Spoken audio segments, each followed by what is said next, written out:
that day, I happened to be off. I was working my side job. My side job, I did body and fender on the side. So I live in Staten Island. I work, the side job's in Staten Island. And where the shop was located is in the vicinity of the Goethals Bridge.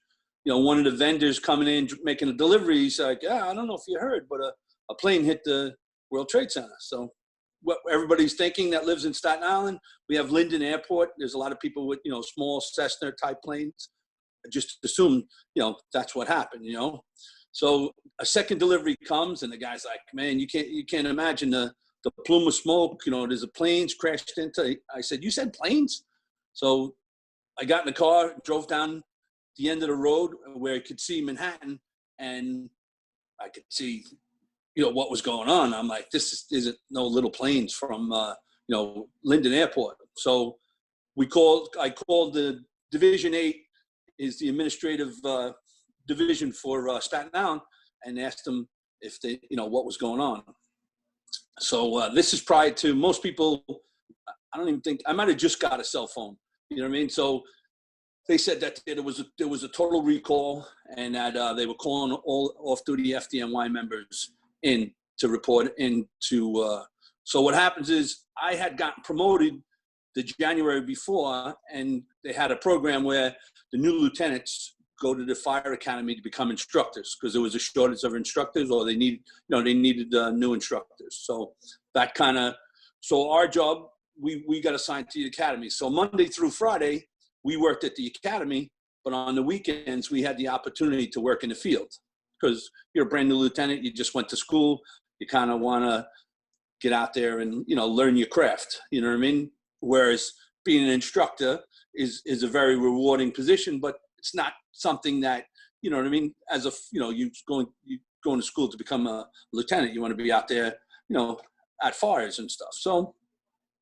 So I happen to have my gear with me in my car because we have the opportunity to work on the weekend. So we went down to Rescue 5 is down here in Staten Island. That's also houses Division 8. And they had an area where they had everybody sign into a logbook, and they had buses that were transporting members from Division 8 Rescue 5 to the Staten Island Ferry to bring you over. So, we loaded up in the buses, and they took us to the ferry. And it was rather eerie. As we were going across is when the first tower came down. So as we were, prior to us going, as we started leaving the Staten Island ferry area, there was clergy on the ferry, and he was giving, general absolution to everyone, saying, if, God forbid you didn't come back, you were, he was, praying to God that you had a clean slate. So it was a little eerie, I got to say, you know what I mean? And at that time, I'd say I had about 13 years on a fire department, and the first time in my life that, ever would at an emergency scene or responding to an emergency scene that you're given general absolution, you know what I mean? So you could just, there was a lot of quiet. There was a lot of guys, Staten Island's a big community of both police and fire. You could see, a lot of guys, you could see, concern on guys' face, not knowing, what we expected. So by the time we arrived on the Manhattan side, both towers had already came down. So there was command posts around that they were, a couple of the ranking staff chiefs and stuff were trying to establish, command posts to try and get, some kind of order and, a task on what to do. So I ran into guys from my old firehouse that were assigned to one of the buildings to try and extinguish the fire. So, we went up to help, we were up, one of them, I believe it might've been the Deutsche Bank, we were up there, and then water pressure problems were definitely because the infrastructure, when the buildings came down, damaged all the, water and stuff. So the water pressure problem, there was a lot of water pressure problems where, we didn't have a continual stream of water. I think later on in that day, the Marine unit had come in, and then they set up to draft water from, from the harbor. This way they could supply the hose lines. So, I mean, that day we ran into a lot of different, members who were looking either for their loved ones. There's a lot of legacies on this job, a lot of sons. Fathers were looking sons were looking for fathers, brothers looking for brothers. We tried to do whatever we could do, you know what I mean?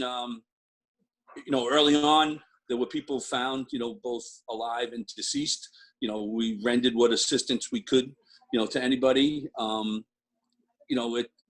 It was, as almost every fire it's controlled chaos, you know what I mean? So, we just tried to you relied on your training and, teamwork to try and help whoever we could help, you know what I mean? I remember, there was a lot of rumors in the beginning about missing members, like people saying, I seen Joe, but I hadn't seen Joe.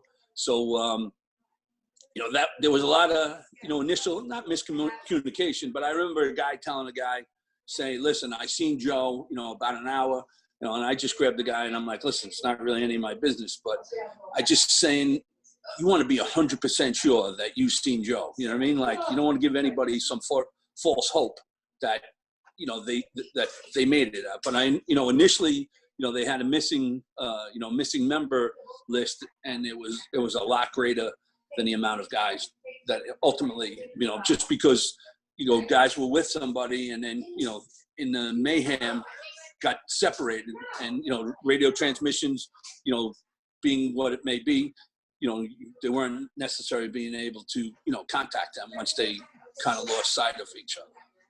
But, so basically we stayed there.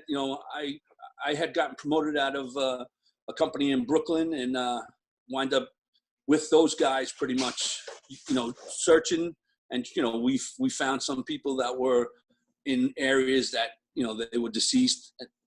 They would have to be extricated. We tried to get some marking paint of something to make some kind of, mark or, location, so that, when we did leave, somebody would be able to, to help find, make it a little easier for them to find. So, it was, it seems like it was forever ago. And at the same time, it seems like yesterday. When I was telling you about, we got sent to the academy as new instructors. So we actually relieved a group of instructors that, their year was up, and we were the new guys coming in to relieve them, and we relieved them the January before September 11th. And some of those guys ultimately wound up dying on September 11th. So ultimately, the 15 guys in my class that got sent to the academy ultimately had to save, some of our lives, because a lot of us were Staten Island or Brooklyn guys, and probably more than likely would have been assigned to the areas that, first responded to, to the World Trade Center. What was going through your head during all of this? What were you thinking, or were you just on automatic?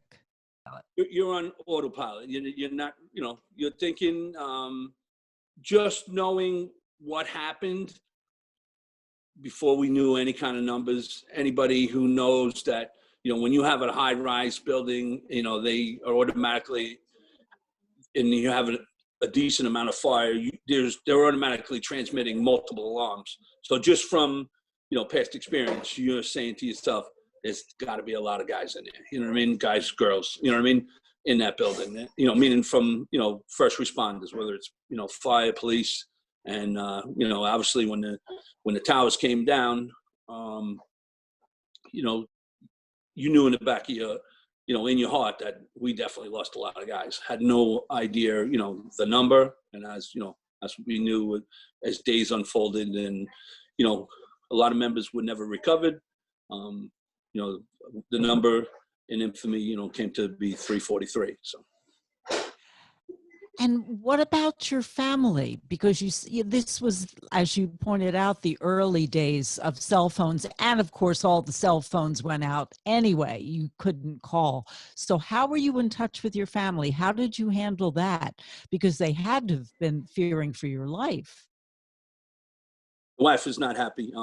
I have two other brothers at the time. They were also FDNY members. That kind of we all wound up there, but separately. We didn't, go on our own. We all wound up, and actually, by chance, I ran into my brother while we were up there, and not, it just was really by chance. But my wife was quite upset. She kept calling, like you said, on the cell phone, but the cell phones weren't working. So my common thing I always tell her, no news is good news. You know what I mean? I grew up, I was one of 7 siblings, just like they talk about, we used to go out in the morning and we used to be out all day long, and had to be home by the street, when the street lights were on. We basically fended for ourselves. We ate at a friend's house, or a friend, we had 5 or 6 friends come to our house. Everybody gets a peanut butter and jelly, a glass of milk, and we move on.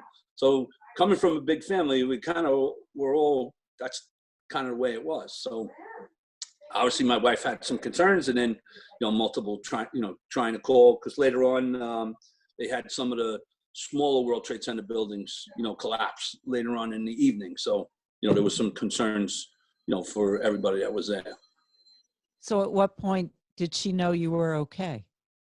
I'm not even sure I think I might've been able to eventually, as we made our way back to the firehouse, we were able to use a landline and call home and basically tell her we're all right.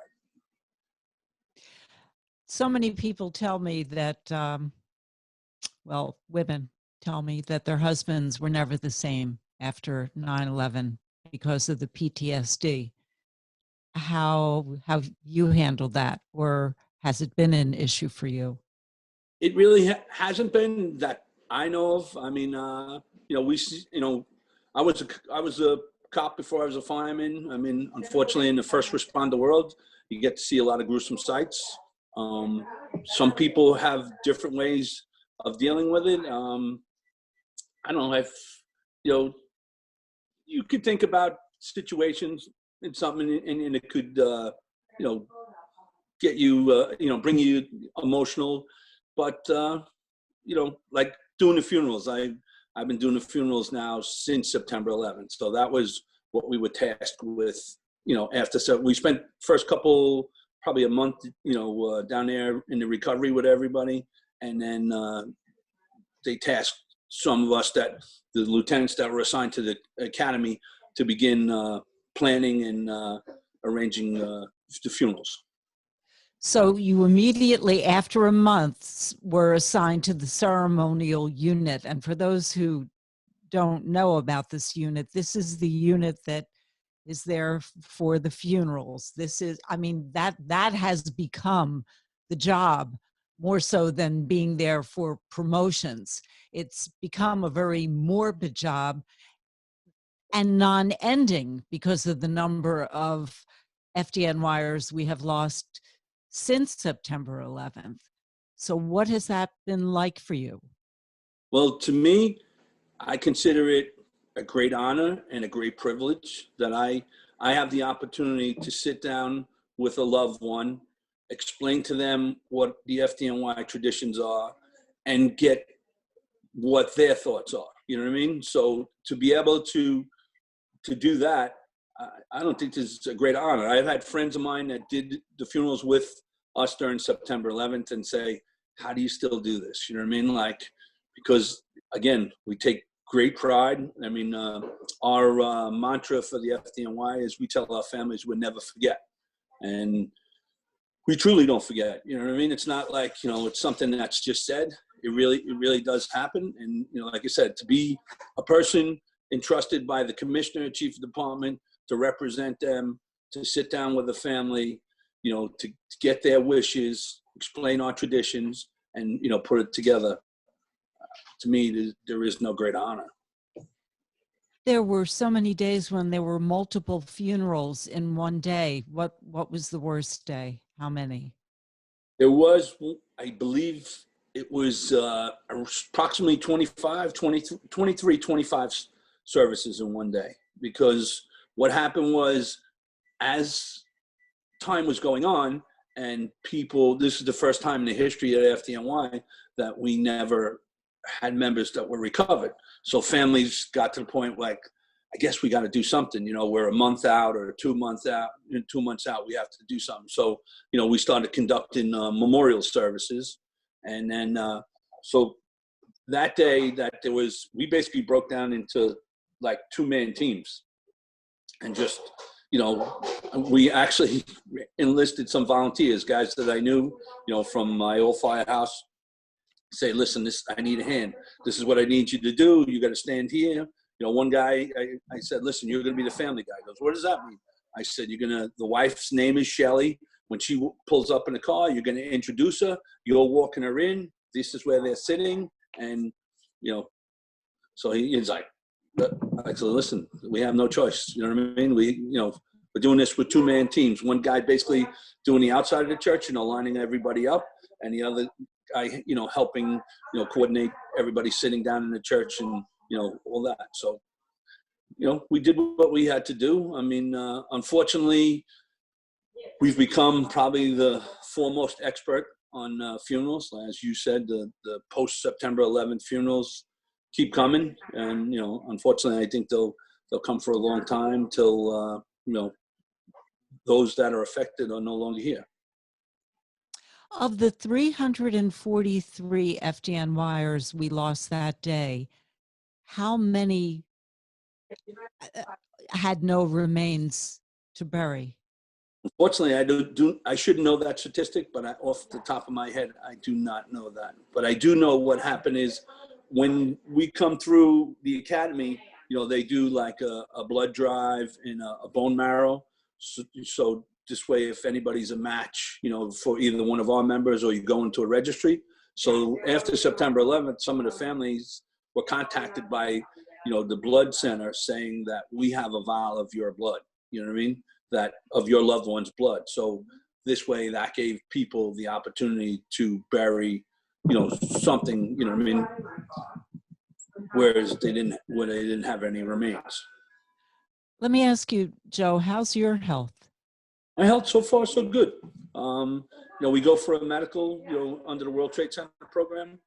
We go, you know, get checked out once a year, and you know, it's helped a lot of members. It's saved, you know what I mean, guys that, you know, things got picked up just from the ordinary checkup, and things got followed up with. But so far so good.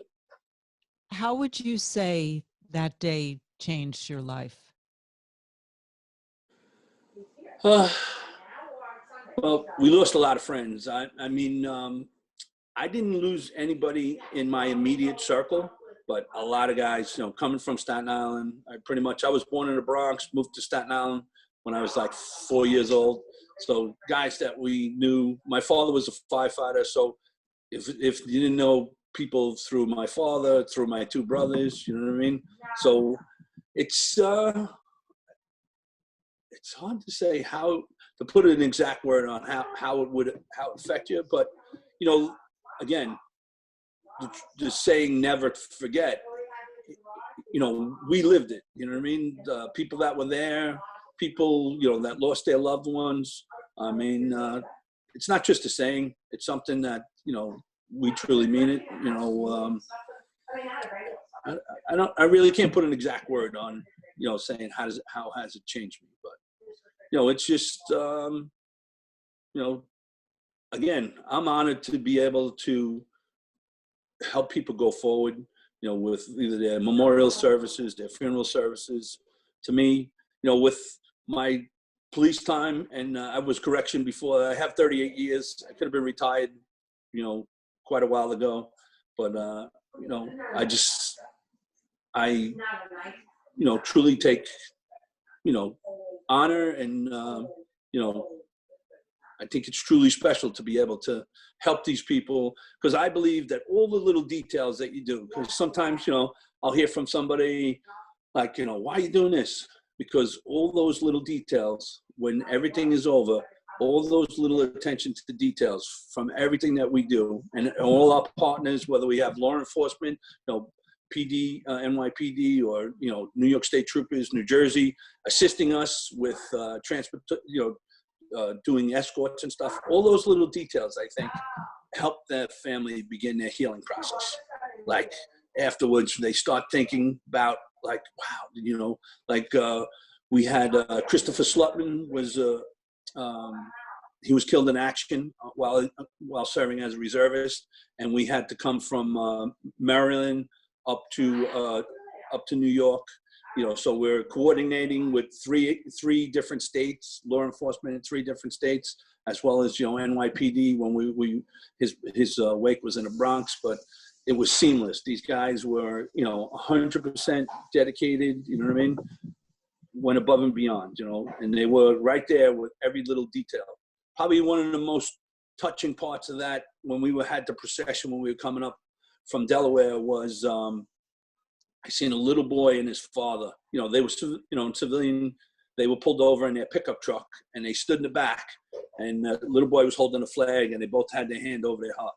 You know what I mean? So just an ordinary citizen that, you know, took the time. You know, dad might have been either an off-duty police, fire, or, you know, military member. But that was just like, you know, you get the chills when you see something like that. Is there anything else you want to add? No, I just, like I said, you know, our promise to the families is, you know, we're never going to forget. We're going to, you know, be there for them, you know, forever. And I thank you, because I know you help get the word out, you know, and you have a lot of our wives have become good friends of you, you know, with you. And we greatly appreciate, you know, it's not just, you know, the first responders, without ordinary people and our friends to help, you know, continue and carry the word out, stuff doesn't get done. So we greatly appreciate it. Well, thank you.